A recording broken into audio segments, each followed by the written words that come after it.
இடிமுழக்கம் YouTube channel நண்பர்களுக்கு வணக்கம். இன்றைய நாளிலே உங்களோடு சந்தித்துக் கொள்கின்றேன். இன்று 21ஆம் நாள் ஜூலை மாதம் 2026ஆம் ஆண்டு செவ்வாய்க்கிழமை. இன்றைய நாளின் செய்திகளை உங்களோடு பகிர்ந்து கொள்கின்றேன்.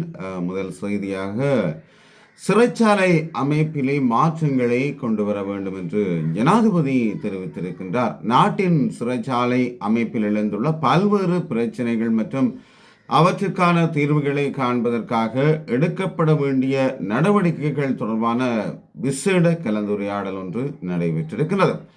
குறித்த கலந்துரையாடல் ஜனாதிபதி அனுரகுமார் திசாநாயக்க தலைமையிலே தான் நேற்று 20ஆம் நாள் ஜூலை மாதம் நடைபெற்றிருக்கிறது. சம்பந்தப்பட்ட அமைச்சுக்களின் அதிகாரிகள் மற்றும் சிறைச்சாலை திணைக்களத்தின் அதிகாரிகள் பங்கேற்ற இந்த கலந்துரையாடலிலே சிறைச்சாலை மறுசீரமைப்பு தொடர்பாக அவர்களால் முன்வைக்கப்பட்ட யோசனைகள் மற்றும் கருத்துக்கள் குறித்து விரிவாக ஆராயப்பட்டிருக்கின்றது. அத்துடன் சிறைச்சாலைகளின் வசதிகளை விரிவுபடுத்தல் மற்றும் அதற்காக பயன்படுத்தக்கூடிய மாற்று நடவடிக்கைகள் குறித்தும் இதன்போது விரிவாக கலந்துரையாடப்பட்டிருக்கிறது. இந்த கலந்துரையாடலிலே நீதி மற்றும் தேசிய ஒருமைப்பாட்டு அமைச்சர் கர்சன நாணயக்கார, பொதுமக்கள் பாதுகாப்பு மற்றும் நாடாளுமன்ற விவகாரங்கள் அமைச்சர் ஆனந்த விஜயபால, பாதுகாப்பு அமைச்சின் செயலாளர் ஏர் வைஸ் மார்ஷல் சம்பத் துய்ஹொந்த மற்றும் நீதி மற்றும் தேசிய ஒருமைப்பாட்டு அமைச்சின் செயலாளர் ஆயிஷா ஜினசேன மற்றும் சிறைச்சாலைகள் ஆணையாளர் நாயகம் பிரசாந்த் கேமந்த குமார் உள்ளிட்ட உயரதிகாரிகள் பலரும் கலந்து கொண்டிருக்கிறார்கள். இந்த கூட்டத்திலே கடந்த மாதம் நீர்கொழும்பிலே நடைபெற்ற இந்த சிறைச்சாலை மோதலுக்கு பின்னர் இவ்வாறான ஒரு முடிவு எடுக்கப்பட்டதாகவே நான் நம்புகிறேன். சிறைச்சாலை அமைப்பிலே மாற்றங்களை கொண்டு வருவதற்காக இவ்வாறான ஒரு கலந்துரையாடல் நடைபெற்றிருக்கிறது. மேலும் கிண்ணியாவிலே நடைபெற்ற சம்பவம் ஒன்று, ஒரு நாள் கடந்தும் மகனுக்கு சிகிச்சை அளிக்காத நிலையிலே அவர் தனது மகனை தூக்கி கொண்டு சென்றிருக்கிறார். தந்தை கிண்ணியா வைத்தியசாலையிலே அனுமதிக்கப்பட்ட கைமுறிந்த சிறுவனுக்கு ஒரு நாள் கடந்து உரிய சிகிச்சை அளிக்கப்படவில்லை என்று அந்த சிறுவனின் தந்தை கடுமையான குற்றச்சாட்டுக்களை முன்வைத்திருக்கின்றார். அந்த விடயம் தொடர்பிலே அவர் முகப்பு புத்தகத்திலே காணொலி ஒன்றையும் பகிர்ந்து வருகின்றார். அந்த கடந்த 18ஆம் தேதி சிறுவன் கைமுறிந்த நிலையில் சிகிச்சைக்காக வைத்தியசாலையிலே அனுமதிக்கப்பட்டதாக சிறுவனின் தந்தை குறிப்பிட்டிருக்கின்றார். எனினும் ஒரு நாள் கடந்தும் வைத்தியசாலை நிர்வாகம் எந்தவித சிகிச்சையும் அளிக்கவில்லை எனவும் அவர் சுட்டிக்காட்டியிருக்கிறார். அதே நேரம் குறித்த வைத்தியசாலைக்கு செல்லும் நோயாளிகள் இரத்த பரிசோதனை, சிறுநீர் பரிசோதனை, எக்ஸ்ரே மற்றும் சிகிச்சை அளிக்க பயன்படும் பொருட்கள் வரை அனைத்தையும் வெளியில் உள்ள தனியார் மருந்தகங்களிலேயே பெற வேண்டிய துர்ப்பாக்க நிலை காணப்படுவதாகவும் பொதுமக்கள் தெரிவிப்பதாகவும் சொல்லப்பட்டிருக்கிறது. கிண்ணியா வைத்தியசாலையிலே இவ்வாறான குறைபாடுகள் குறித்து அரசியல்வாதிகள் மற்றும் அதிகாரிகள் யாரும் கண்டு கொள்வதில்லை என்று மக்கள் தெரிவித்ததாக சொல்லப்பட்டிருக்கிறது. இது கிண்ணியா வைத்தியசாலையில் மட்டுமல்ல, நான் நினைக்கிறேன் பல வைத்தியசாலைகளிலே இவ்வாறான விடயங்கள் தான் நடைபெற்று கொண்டிருக்கிறது. இந்த மருந்தகங்களிலே சென்று மேலதிக பொருட்களை வாங்க வேண்டிய ஒரு தேவை இருக்கின்றது. கூடுதலாக மருந்து கட்டுவதற்கான பொருட்களை கூட வாங்க சொல்லி அங்கே சொல்லிவிடுகின்ற ஒரு நிலைமை இருக்கின்றது. இவ்வாறான நிலை தொடர்வதாகவே இருக்கின்றது இல்லையா? மேலும் இந்த உயிர்த்த ஞாயிறு தாக்குதல் விசாரணை கவனத்தின் மையமாக சிடி விக்ரமரத்னவின் மரணம் இருப்பதாக சொல்லப்பட்டிருக்கிறது.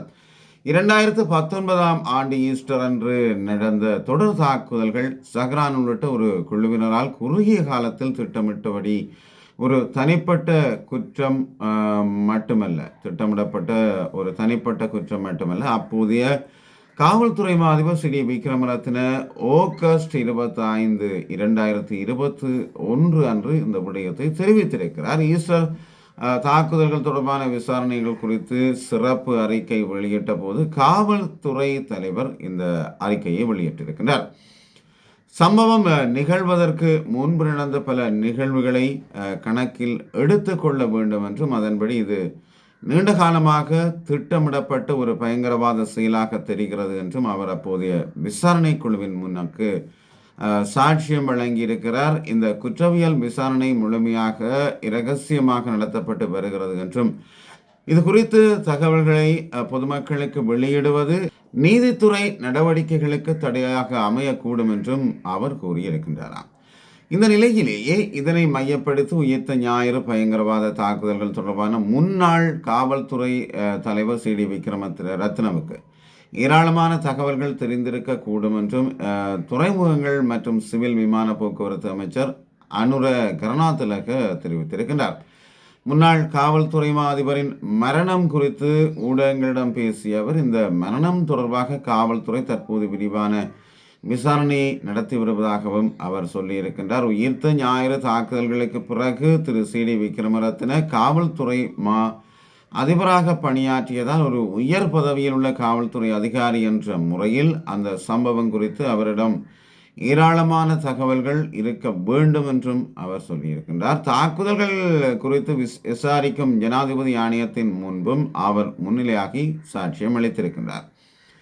இந்த நிலையில் அவர் காவல்துறை விசாரணைகளில் இருந்து குறிப்பிட்ட தகவல்கள் இன்னும் வெளிப்படுத்தப்படவில்லை என்றும் இந்த விடயம் குறித்து விழிப்புடன் இருப்பது அவசியம் என்றும் அமைச்சர் மேலும் தெரிவித்திருக்கின்றார். உயிர்த்த ஞாயிறு பயங்கரவாத தாக்குதல்கள் தொடர்பான விசாரணைகளில் முன்னாள் காவல்துறை அதிபர் சி டி விக்ரமரத்ன ஏற்கனவே குற்றப்புலனாய்வு திணைக்களத்திற்கு வாக்குமூலம் வழங்கியதாக கொழும்பு கோட்டை நீதவான் நீதிமன்றத்திற்கு 11/3/2026 அன்று தெரிய வந்திருக்கின்றது. தற்போது பயங்கரவாத தடுப்புச் சட்டத்தின் கீழ் தடுத்து வைக்கப்பட்டுள்ள முன்னாள் அரச புலனாய்வு சேவை பணிப்பாளர் ஓய்வு பெற்ற மேஜர் ஜெனரல் சுரேஷ் சாலே தொடர்பான விசாரணையின் முன்னேற்ற அறிக்கை நீதிமன்றத்தில் சமர்ப்பிக்கப்பட்ட போது இந்த தகவல் வெளியிடப்பட்டிருப்பதாக சொல்லப்பட்டிருக்கின்றது. விசாரணைகளின் போது ஏற்பட்டதாக கூறப்படும் தலையீடுகள் தொடர்பில் முன்னாள் சிஐடி பணிப்பாளர் நிசாந்த சொய்சாவுடன் இணைந்து முன்னாள் ஐஜிபி சி டி விக்ரமரத்னவும் ஏற்கனவே வாக்குமூலம் வழங்கியுள்ளதாக சிஐடி அதிகாரிகள் அன்று நீதிமன்றத்திலே தெரிவித்ததாக சொல்லப்படுகிறது.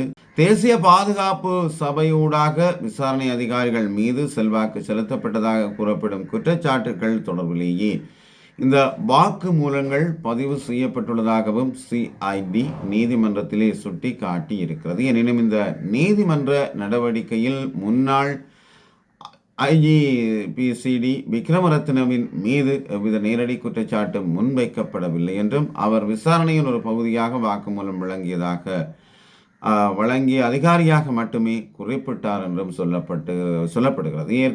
ஏப்ரல் 2019 இந்த நடந்த குண்டுவெடிப்புகள் நாட்டின் பாதுகாப்பு மற்றும் காவல்துறை நிர்வாகத்தை ஒரு ஆழமான நெருக்கடிக்குள் தள்ளின என்றும் சொல்லப்படுகிறது. தாக்குதல்களை தடுக்க தவறியதற்காகவும் புலனாய்வு தகவல்களை புறக்கணிப்பதாகவும் அப்போதைய காவல்துறை அதிபர் ஜெனரல் புஜித் ஜெயசுந்தர கட்டாய விடுப்பில் அனுப்பப்பட்ட பின்னர் சீர்குலைந்த காவல்துறை திணைக்களத்தை வழிநடத்தும் பொறுப்பு பதில் காவல்துறை அதிபர் ஜெனரல் சி டி விக்ரமரத்னவிடம் ஒப்படைக்கப்பட்டது என்றும் சொல்லப்படுகிறது.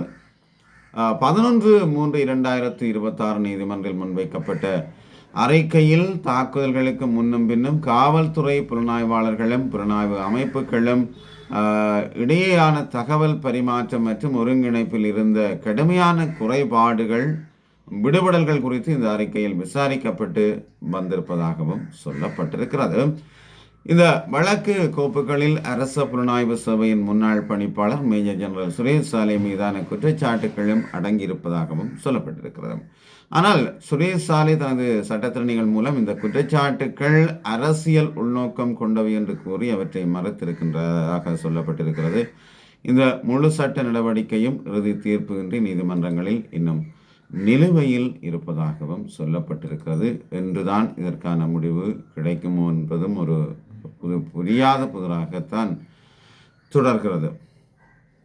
மட்டக்களப்பு நீதிமன்ற சிறை கூண்டிலே யாழ்ப்பாணத்தை சேர்ந்தவர் ஒரு விபரீத முடிவை எடுத்ததாக சொல்லப்படுகிறது. மட்டக்களப்பில் பல திருட்டு சம்பவத்திலே கைது செய்யப்பட்ட சிறையில் அடைக்கப்பட்ட யாழ்ப்பாணத்தை சேர்ந்த கைதியொருவர் மட்டக்களப்பு நீதவான் நீதிமன்ற கைதிகள் கூண்டுக்குள் விபரீத முடிவெடுத்து உயிரை மாய்க்க முயன்ற நிலையில் படுகாயமடைந்து மட்டு போதனா வைத்தியசாலையிலே அனுமதிக்கப்பட்டிருப்பதாக சொல்லப்பட்டிருக்கிறது. நேற்று திங்கட்கிழமை, அதாவது 20ஆம் நாள் ஜூலை மாதம் 3 மணியளவில் இந்த சம்பவம் இடம்பெற்றிருக்கின்றதாம். கைதியின் இந்த சம்பவம் நீதிமன்றத்திலே பெரும் பரபரப்பை ஏற்படுத்திய சம்பவமாக சொல்லப்படுகிறது. 3 திருட்டு சம்பவங்கள் தொடர்பாக குறித்த நபர் கடந்த வருடம் கைது செய்யப்பட்டு நீதிமன்றத்திலே முற்படுத்தப்பட்டு நீதிமன்ற பிணையிலே வெளிவந்தவர் என்றும் சொல்லப்படுகிறது. இந்த நிலையில் பிணையில் வெளிவந்தவர் வழக்கிற்கு நீதிமன்றத்தில் முன்னிலையாகாமல் தலைமறைவாகி வந்துள்ளதை அடுத்து நீதிமன்றம் பிடியாணை பிறப்பித்ததை அடுத்து கடந்த 13ஆம் தேதி யாழ்ப்பாணத்தில் வைத்து காவல்துறையினரால் அவர் கைது செய்யப்பட்டிருக்கின்றார். பின்னர் மட்டக்களப்பு நீதிமன்றிலே கடந்த 15ஆம் தேதி முற்படுத்தியதை அடுத்து அவரை நேற்றைய தினம் விளக்கமறியலில் வைக்குமாறு நீதவான் உத்தரவிட்டிருக்கின்றார். நேற்று திங்கட்கிழமை காலையில் சிறையில் இருந்து நீதிமன்றத்திற்கு சிறைச்சாலை அதிகாரிகளால் அவர் அழைத்து வரப்பட்டு சிறை கூண்டிலே அடைக்கப்பட்டிருக்கின்றார். இதனைத் தொடர்ந்து குறித்த நபரை திறந்த நீதிமன்றத்தில் முற்படுத்திய போது அந்த வழக்கை விசாரணைக்கு எடுத்துக்கொண்ட நீதவான் அவரை எதிர்வரும் 3ஆம் தேதி வரை 14 நாட்களுக்கு விளக்கமறியலில் வைக்குமாறு உத்தரவிட்டிருக்கிறார். அவரை நீதிமன்ற சிறைக்கூடத்திலே தொடர்ந்து அடைத்திருக்கிறார்கள்.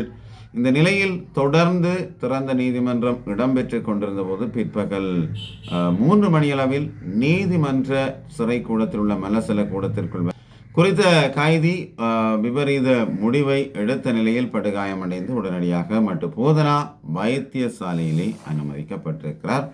இந்த நபர் யாழ்ப்பாணம் காங்கேசன் துறையை சேர்ந்தவர் என்றும் சொல்லப்படுகின்றது. யாழ்ப்பாணம் பலாலி சந்தியில் அமைந்துள்ள பொதுநோக்கு மண்டபத்திலே பொதுமக்கள் மற்றும் சுற்றுலா பயணிகளின் பயன்பாட்டிற்காக வலிவடக்கு பிரதேச சபையினால் வைக்கப்பட்டிருந்த குடிநீர் தாங்கி மற்றும் தற்காலிக மலசல கூடத்தை பலாலி காவல்துறை அகற்றிய சம்பவம் ஒன்று இடம்பெற்றிருக்கின்றது. ஆனால் எந்த நடவடிக்கையும் பொதுமக்களின் அடிப்படை தேவைகள் மற்றும் மனிதாபிமான அம்சங்களை கருத்தில் கொண்டு மேற்கொள்ளப்பட வேண்டும் என்பதும் முக்கியமான ஒன்றாக இருக்கிறது. யாழ்ப்பாணம் பலாலி சந்தியில் அமைந்துள்ள பொதுநோக்கு மண்டபத்திலே இளைப்பாற பொழுதுபோக்குக்காக வரும் பொதுமக்கள் மற்றும் சுற்றுலா பயணிகள் பயன்பாட்டிற்காக வலிவடக்கு பிரதேச சபையினால் வைக்கப்பட்டிருந்த குடிநீர் தாங்கி மற்றும் தற்காலிக மலசல கூடம் என்பனவற்றை பலாலி காவல்துறை அங்கிருந்து எடுத்து சென்றிருக்கிறது. அதேவேளை குறித்த இடத்தில் குடிநீர் தாங்கி மற்றும் தற்காலிக மலசல கூடம் என்பனவற்றை வைத்தமை தொடர்பில் வலிவடக்கு பிரதேச சபை தவிசாளரிடம் வாக்குமூலம் பெற்ற பின்னர் அவற்றை மல்லாகம் நீதிமன்றில் ஒப்படைத்து சட்ட நடவடிக்கை எடுக்க உள்ளதாக பலாலி காவல்துறையினர் அறிவித்திருக்கின்றார்களாம். யாழ்ப்பாணம் சுற்றுலாத்துறையை மேம்படுத்த சுற்றுலா தலங்களில் பொது சுகாதார வசதிகளை ஏற்படுத்தி உள்ளூராட்சி மன்றங்கள் அவற்றை தினசரி கண்காணித்து முறையாக பராமரிக்க வேண்டும் என்று வடக்கு மாகாண சுற்றுலா பணியகத்தின் தலைவர் கலாநிதி ஏ விவேகானந்தன் கோரிக்கை விடுத்துள்ளதாகவும் தெரிவிக்கப்படுகிறது. இந்த நிலையிலேயே பலாலி பொதுநோக்கு மண்டபம் பகுதியில் சுற்றுலா பயணிகளின் பாவனைக்காக வைக்கப்பட்டிருந்த குடிநீர் தாங்கி மற்றும் தற்காலிக மலசல கூடம் என்பனவற்றை போலீசார் எடுத்துச் சென்றிருக்கிறார்கள். அதேவேளை கடந்த 5 ஞாயிற்றுக்கிழமைகளாக பலாலி சந்தியில் பலாலி மக்கள் தமது காணிகளை விடுவிக்க வேண்டும் என்று கோரி போராட்டத்தையும் நடத்தி வருகிறார்கள். எதிர்வரும் ஞாயிறுகளிலும் போராட்டங்களை முன்னெடுக்க இருக்கிறார்கள்.